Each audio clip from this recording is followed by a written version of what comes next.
임마누엘이라는 단어가 사실 우리가 잘 아는 단어입니다. 교회에서 많이 쓰는, 말하는 그런 단어죠. 하나님께서 우리와 함께 계시다라는 뜻이기도 해요. 우리 지난주에도 이 이야기를 나눴었죠. 오늘 우리가 읽은 이 마태복음 본문에도 이 임마누엘이 나옵니다. 그래서 이 임마누엘이 우리에게 굉장히 친숙한데요. 사실은 이 원래는 임마누엘의 이 말씀이 이 마태복음에 처음 나왔던 게 아니라 이사야, 구약의 이사야 말씀에 사실은 먼저 나왔던 예언의 말씀이에요. 우리가 그 부분을 한번 찾아보면 좋을 것 같아요. 이사야 7장입니다. 우리 구약 962페이지입니다. 이사야 7장 14절입니다.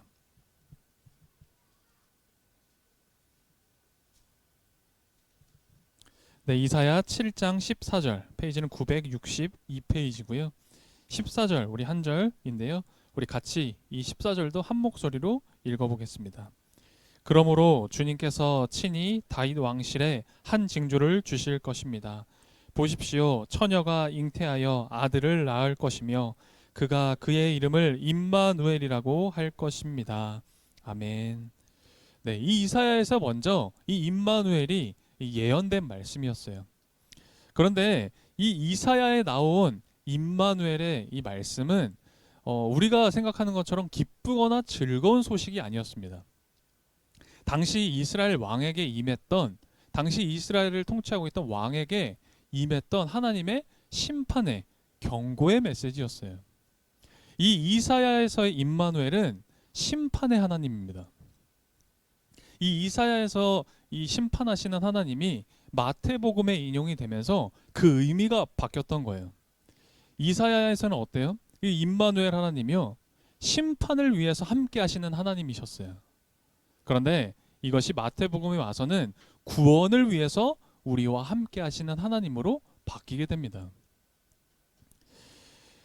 이사야가 말한 이 심판하시는 하나님도 결국은 구원을 이루어 가시는 하나님이시기 때문에 이 마태가 마태복음을 적을 때 임마누엘을 인용한 게 참으로 적절하기도 하고요. 또 참으로 은혜스럽다라는 생각을 저는 하게 되더라고요. 사실 심판과 구원은 언제나 함께 붙어 있는 겁니다. 심판과 구원이 사실 다른 거라고 우리가 생각하는데요. 사실은 같은 거예요. 우리가 잘못된 길로 나아가려고 할 때가 있습니다. 그걸 하나님이 돌이키실 때 심판을 사용하시죠. 그래서 심판은 사실 구원의 출발 지점이다라고 생각해 볼 수도 있어요. 또 완전히 반대로요. 구원을 받은 우리들, 내가 구원받았다고 하는데요, 여전히 심판을 받을 수밖에 없는 죄의 모습을 가지고 있어요. 그래서 우리가 어떤 생각을 합니까? 구원이 필요할 수밖에 없다. 이런 나에게는 구원이 정말 필요한 거구나. 우리 그렇게 생각하잖아요. 그래서 이 심판과 구원이라는 건 사실 같이 늘 붙어 다닙니다. 다시 돌아와서 하나님께서 우리와 함께 하신다라는 이 임마누엘 신앙은요, 사실 이 기독교 신앙의 가장 기초가 되는 신앙입니다. 제가 앞서 말씀드린 것처럼 구원이라는 거창한 단어를 쓰지 않더라도, 심판이라는 무서운 단어를 예를 들지 않더라도, 하나님께서 나와 함께 하신다, 우리와 함께 하신다라는 이 자체만으로도 사실 우리는 마음에 큰 위로를 얻고 그리고 힘을 얻습니다. 또 내가 잘못된 길로 가려고 할 때 우리를 붙잡아 주는 그런 신앙이 되기도 하죠. 이 과거 이스라엘도 하나님이 우리와 함께 계신다라는 신앙을 가지고 있었어요.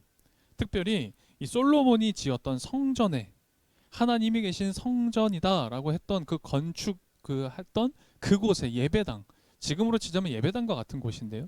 그곳에 하나님이 함께 하신다라고 믿었습니다. 그리고 그 성전이 있는 이 이스라엘 나라와 하나님은 늘 함께 하신다라고 생각했죠. 그런데 무슨 일이 벌어지냐면요, 이스라엘이 바벨론의 침략을 받고, 그래서 이스라엘이라는 나라가 어떻게 되죠? 없어져 버립니다. 아니, 분명히 하나님이 함께 하신다고 했는데 이스라엘 나라가 없어져 버렸어요. 그리고 이스라엘 나라 사람들은 어떻게 됩니까? 포로로 끌려간 거죠. 심지어 무슨 일이 벌어지죠? 하나님이 계신다라고 하는 그 거룩한 성전이 어떻게 되죠? 다 무너져 버렸습니다. 이스라엘 사람들은 너무나 큰 충격을 받았어요. 너무 놀랐죠. 놀란 상태가 아니라 사실은 그들의 여태까지 믿어왔던 모든 것들이 다 무너진 거예요. 그러니까 어땠을까요? 패닉에 빠져버린 거예요. 그런데 그들이 깨달은 사실이 한 가지가 있습니다. 그들이 그런 일들을 겪으면서 깨닫고 알게 된 게 있어요. 그들은 지금 포로로 끌려갔습니다. 예, 바벨론이라는 나라에 포로로 끌려가서 포로 생활을 하고 있는데 거기서 생각했어요. 아, 하나님은 여기에서도 계시는 분이구나. 하나님은 어디에나 계시는 분이시구나. 아, 임마누엘 하나님이 그런 뜻이구나라는 걸 깨달았어요. 성전이 무너졌을 때도 깨달았습니다. 성전 안에만 계신 줄 알았거든요. 그런데 아니었구나. 그 좁디 좁은 곳에 우리가 하나님을 가두고 있었구나. 하나님은 건물 안에 계신 게 아니라 어디에나 계시는 분이시구나. 여러분, 그게 임마누엘 신앙이었던 거죠. 이 임마누엘이 사실 우리들은 굉장히 익숙해요. 잘 알고요. 그래서 때로는 너무나 쉽게 간과해버리고 맙니다. 그래서 우리는 계속 질문해야 되는 거예요. 오늘 여러분들에게도 질문 드리고 싶어요. 여러분은 하나님이 지금 나와 함께하고 계심을 믿고 계십니까? 우리 교회는 주중에 모임이 없죠. 다른 교회에서는 흔히 하는 뭐 수요 예배, 금요 예배, 요즘 뭐 철야 예배가 없잖아요. 그냥 금요 예배, 금요 기도회, 뭐 주중에 어떤 프로그램 이런 것들을 가지지 않습니다. 물론 이제 우리 성도님들 중에서도 그런 말을 가끔 하시는 분들이 계시지만 우리 성도님들보다 이제 외부에 계신 분들이 자주 물어보시거나 이렇게 문의를 해요. 이제 교회 알아보고 있다라고 하면서 문의를 하실 때도 혹시 주중 예배는 없나요? 수요 예배 없나요? 그렇게 물어보시기도 하고요. 또 우리 교회를 아시는 어떤 다른 분들은 또 그런 말씀도 하세요. 수요 예배나 좀 금요 예배나 뭐 주중에 어떤 모임이나 프로그램이 좀 있어야 되지 않느냐, 그런 거 없으면 안 되는 거 아니냐, 이렇게 물어보시더라고요. 좀 그런 예배도 있고 주중 모임이 있어야, 그래야 교회 사람들도 좀 모이고 교회도 좀 성장하고 뭔가를 이뤄내고 그런 거 아니냐, 그리고 그래야 성도들이 믿음 생기는 거 아니냐, 그런 말씀하시더라고요. 맞을까요? 그 말이 맞을까? 어떻게 생각하세요? 맞아요. 그건 맞는 말입니다. 교회는 모여야 되는 거예요. 모이는 건 정말 중요한 겁니다. 만일 모이지 않는다면 그건 교회가 아닌 거예요. 가끔 교회 모임을 굉장히 좀 가볍게 생각하시는 분들이 계세요. 우리 교회는 심지어 일주일에 딱 한 번 주일만 모이는데도 이 주일 모임을 굉장히 가볍게 생각합니다. 내 일정이 있으면 내 일정 가야지. 좀 귀찮으면 그냥 다음에 가야지. 다음 주에 가야지. 그렇게 생각할 때가 있어요. 근데요, 그래서는 안 돼요. 교회 모임은 우리가 생각하는 것처럼 가볍게 지나칠 수 있는 게 절대 아닙니다. 교회는 모이면서 성장하고 자라는 거예요. 정말 중요한 게 교회의 모임이라는 건데요. 이렇게 중요한 걸 알면서도 왜 주중에 모이지 않을까요? 혹시 여러분들은 그런 생각 해보신 적 있으십니까? 주중에 모임을 안 하는 이유라고 할 수 있을지는 모르겠어요. 우리가 교회에 주중 모임을 만들고 어떤 프로그램을 만들고 모임 시간을 계속 만들려고 하지 않는 이유는 그 모임보다 우리 각자의 신앙이 더 중요하기 때문이에요. 여러분들의 신앙이 더 중요하다고요. 많은 목회자가 또 많은 교회에서요, 수요 예배나 뭐 금요 예배 혹은 주중에 모임, 뭐 우리 교회는 안 그러니까 여러분들이 되게 먼 이야기처럼 느껴지는데 다른 교회들은 매일같이 모입니다. 네, 매일 모여요 사실은. 근데 그렇게 하지 않으면요, 많은 교회 많은 목회자들은 어떤 생각을 하냐면 모임이 없으면 성도들의 신앙이 흔들릴 거라고 걱정합니다. 수요 예배 안 오면요, 우리 성도들의 신앙이 흔들리고 있다라고 걱정해요. 금요 예배 때 성도들이 많이 모여서 열심히 기도하고 있잖아요. 그럼 어떻게 생각하죠? 와, 우리 교회 다 신앙이 좋다, 그렇게 생각해요. 왜 모이지 않으면 신앙이 흔들리고 신앙이 없다라고 생각할까? 왜 많이 모이면 좋은 신앙 가질 수 있을 거라고 생각하는 걸까? 저는 그런 생각을 해봤어요. 하나님이 우리와 함께 계신다라는 그 신앙이 흔들리기 때문에 걱정하는 게 아닐까? 하나님이 우리와 함께 계시는데 왜 그걸 걱정할까? 저는 한번 그런 생각을 해봤거든요. 저는 믿어요. 여러분은 못 믿습니다. 여러분 어떻게 믿어요? 뭐 이건 섭섭해도 어쩔 수 없는 거예요. 전 여러분은 믿지 않아요. 하지만 여러분과 함께 하시는 하나님을 믿어요. 그래서 여러분이 언제 어디서든 하나님이 함께 하실 거다. 저는 그걸 믿거든요. 그래서 주중 모임이 없더라도 걱정하지 않습니다. 흔들리지 않아요. 우리는 교회에서 그리스도인으로 살아가야 되는 게 아닙니다. 여러분은 여러분의 삶에서 그리스도인으로 사셔야 되는 거예요. 주중에 교회 오는 게 중요한 게 아니라 수요일 날 여러분 각자의 삶의 자리에서 그렇게 기도하는 그리스도인이 되셔야 되는 거예요. 여러분 교회에 와서 예배자가 아니라요. 여기서 예배자가 되라는 게 아니라 여기서가 아니라 여길 나가서 여러분의 삶의 터전, 일터, 내가 생활하는 그곳에서 예배자가 되어야 되는 겁니다. 그렇게 살아가라고 주중 모임을 갖지 않는 겁니다. 마찬가지로 우리가 기도할 때도요. 보면 그래요. 우리가 기도를 할 때요. 어디 저기 멀리 계시는 하나님한테 기도하는 것처럼요. 그렇게 기도할 때가 있어요. 아, 하나님 내 기도 들어주실까? 혹시 들리실까? 그런 생각이 드는 거죠. 근데 이거 옳지 않습니다. 우리의 기도는 이미 나와 함께하고 계시는 하나님, 지금 이 자리에서 나와 함께하고 계시는 하나님한테 하는 기도예요.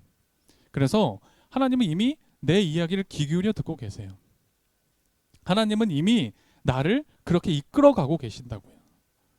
그래서 우리는 멀리 계시는 하나님한테 내가 기도한다라고 생각해서는 안 된다라는 거예요. 여러분, 그래서 우리가 어떻게 해요? 아, 하나님이 들으셔야 되는데 소리칩니다. 여러분, 부르짖는 기도는 소리치는 기도가 아니에요. 소리치는 기도를 우리 교회에서 하지 않는 이유가 바로 이런 이유가 있어요.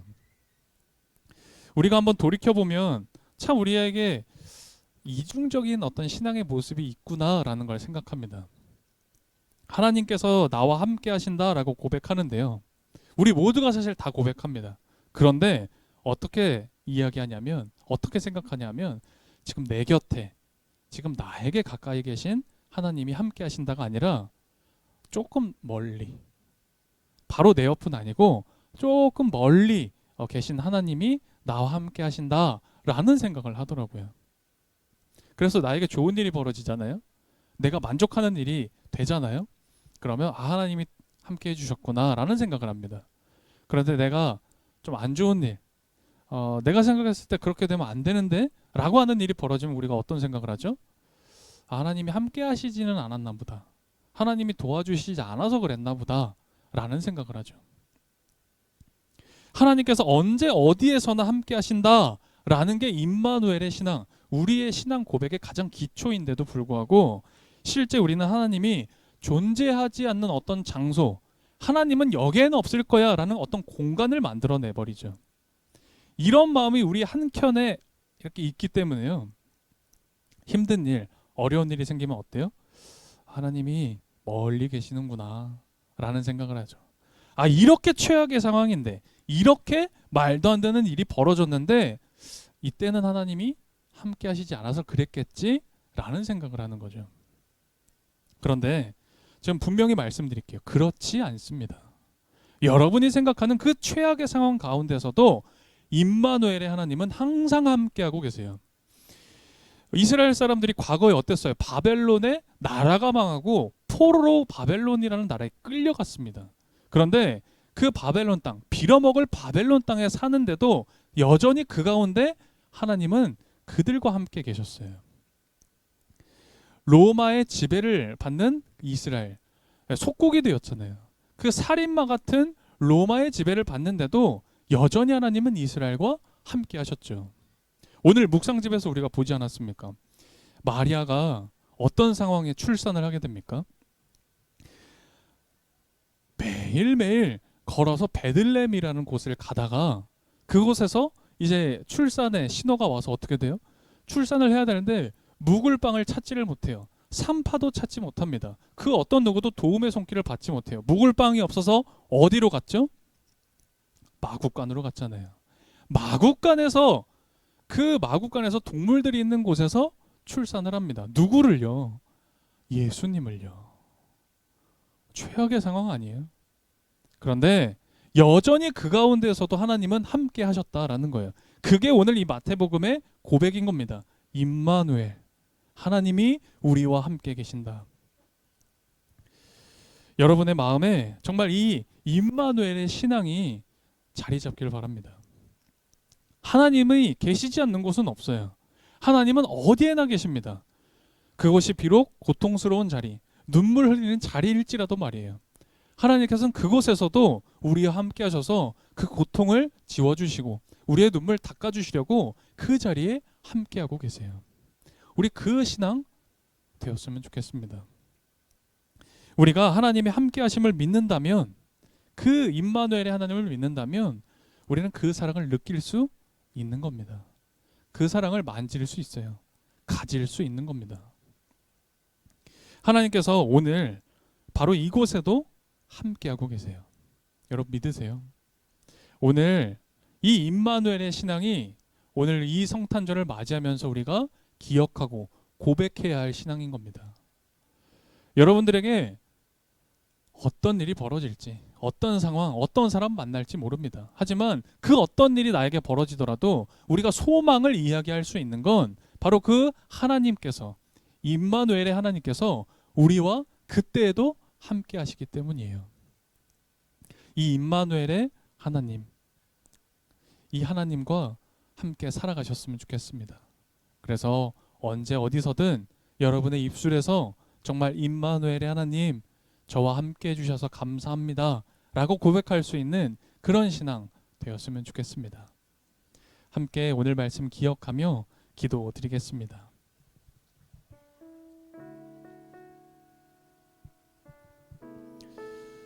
우리 주님이 이 땅에 오셨습니다. 주님이 이 땅에 우리의 마음에, 나의 일터에, 우리의 가정에, 온 세상에 오셨습니다. 임마누엘, 주님이 우리와 함께 계십니다. 여러분 이것이 정말 기쁘세요?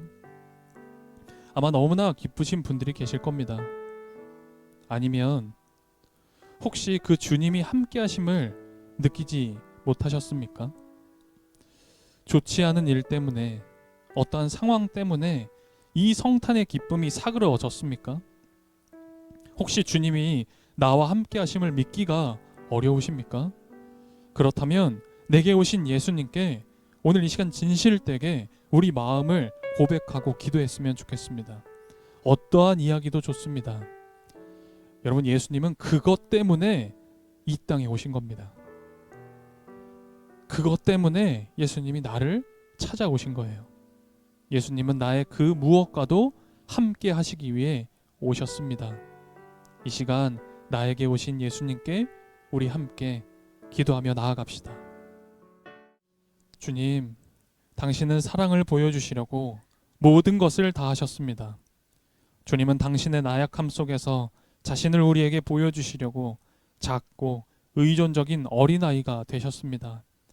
주님은 모든 사람과 깊은 유대를 맺고 있음을 보여주시려 피난민이 되셨습니다.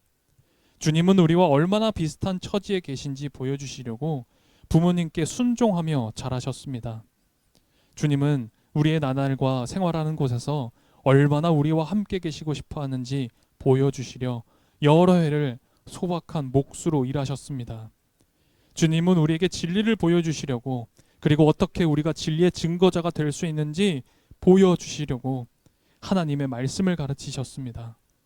주님은 인간이 겪는 모든 고통 중에 가장 고통스러운 자리까지 내려가 우리의 고통도 함께 나누고 싶어 하신다는 것을 보여주셨습니다. 주님은 우리에게 더더욱 가까워지게 하는 것들을 꾸준히 선택하셨습니다. 오 주님, 성탄을 기다리며 다시 예수님을 바라봅니다. 예수님을 기억합니다.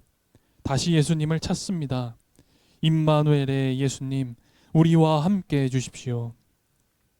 목자들이 자신의 삶을 드렸듯, 동방박사가 황금, 유향, 모략을 드렸듯이 오늘도 우리 함께 감사와 기쁜 마음을 담아 봉헌드립니다. 하늘에는 영광, 땅에는 평화가 임하도록 교회와 우리들을 사용해 주십시오. 주님이 이 땅에 오심을 감사드립니다. 예수 그리스도의 이름으로 기도드립니다. 아멘.